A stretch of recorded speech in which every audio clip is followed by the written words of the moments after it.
Well, since the spread of the coronavirus worldwide, seaports have had to close down to avoid the spreading of the virus through passengers. Joining us in studio tonight to talk about what's happening with the ports is Acting Port Controller, Lieutenant Commander Bern Wright. Good evening to you, Lieutenant. Good evening, Lisa. All right, well, the port in downtown Nassau looks a lot different. It's certainly less busy than we're accustomed to. Tell me about how you're maintaining security there, even though obviously it's not as busy. That is always a vulnerable area.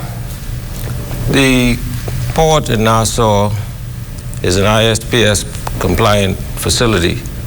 Security-wise, there's the Royal Bahamas Defense Force, there's private security, and there is immigration and customs presence. Now, we watched as some of those large cruise ships left the port a couple of weeks ago, knowing that they would not return for some time. But there are a few ships still sitting in the port. Tell me about the privileges of vessels that call on the Bahamas that are registered here, registered under our flag. Those vessels are registered here, as you indicated.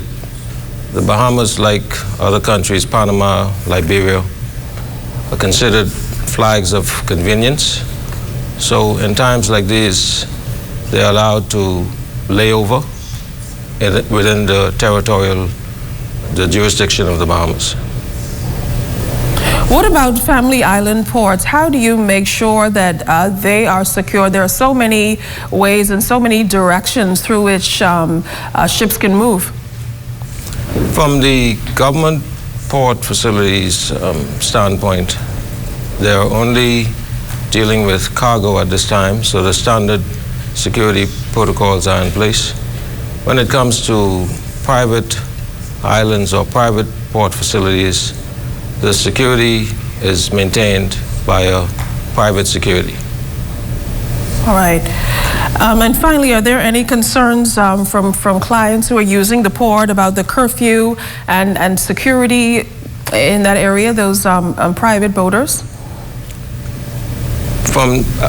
There was an initial concern as it relates to cargo at Porter's Key dock, where the ships, the mailboat crews who would move about during the curfew hours, they had a concern, but that has since been sorted out.